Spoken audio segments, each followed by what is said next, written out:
Hello friends, तो हम लोग स्टार्ट करते हैं आज मराठा साम्राज्य के बारे में पढ़ने के लिए। ठीक है, तो हम देखते हैं कि मराठा साम्राज्य का उदय का कारण क्या था, उसकी स्थापना किसने किया था और उसको उसके चरम उत्कर्ष पे पहुंचाने वाला कौन कौन से शासक रहे हैं। ठीक है, तो हम देखते हैं कि जो मराठा था उसका उदय हुआ क्योंकि उस टाइम औरंगजेब मुगल साम्राज्य पे सत्ता, मतलब मुगल साम्राज्य का जो शासक था वो औरंगजेब था। औरंगजेब बहुत ही कट्टर धार्मिक नीति अपनाता था और महाराष्ट्र में उस टाइम भक्ति आंदोलन भी चल रहे थे।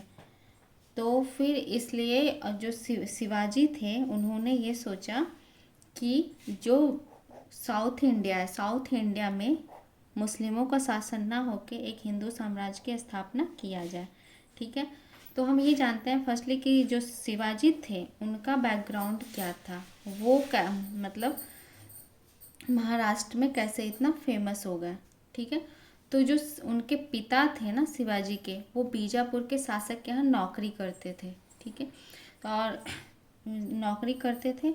तो शिवाजी का जन्म हुआ था 20 अप्रैल 1627 में और उनके जो पिता थे उनका नाम था शाहजी भोसले, माता का नाम था जीजाबाई और गुरु थे उनके जो कोंडदेव और एक आध्यात्मिक गुरु थे रामदास। ठीक है, तो यहाँ पे शिवाजी दक्षिण भारत में मुस्लिम शासन की जगह हिंदू शासन की स्थापना करना चाहते थे।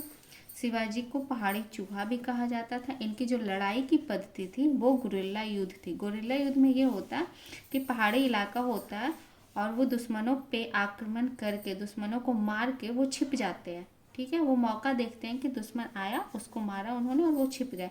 फिर दुश्मन को ये नहीं पता चलता है कि वो छिपे कहाँ हैं, तो इसलिए उनको ढूंढ नहीं पाते हैं। तो इस तरह गुरिल्ला युद्ध लड़ा जाता है। गुरिल्ला युद्ध में जो ज़्यादातर पहाड़ी इलाकों में ये युद्ध फेमस है। उन्होंने पहला आक्रमण जो किया था 1643 ईस्वी में बीजापुर के विरुद्ध किया था। बीजापुर से इन्होंने लगभग 35 किले जीते थे।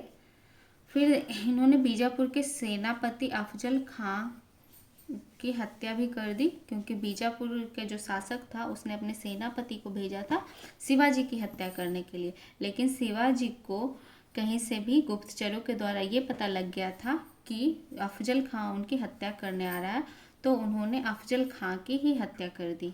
ठीक है, फिर 1664 ईस्वी में शिवाजी ने सूरत को पहली बार लूटा। फिर अंग्रेजों ने शाइस्ता खां को भेजा था शिवाजी से पे आक्रमण करने के लिए, तो इन्होंने शाइस्ता खां को भी हरा दिया। फिर इन्होंने 1665 ईस्वी में अंग्रेजों के साथ एक पुरंदर की संधि हुई। उसमें से जो 35 किला इन्होंने जीता था बीजापुर से, उसमें से 23 किला इसने वापस करना पड़ा मुगलों को और मुगलों ने इन्हें फिर बंदी बनाकर जयपुरी महल में कैद कर दिया।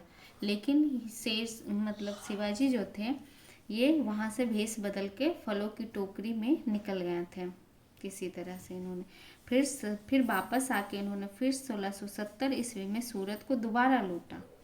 फिर 1674 ईस्वी में रायगढ़ के किला में राज्याभिषेक कराया और छत्रपति शिवाजी का उपाधि भी इन्होंने धारण किया।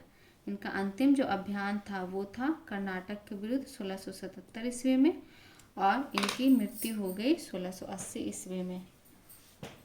Thank you.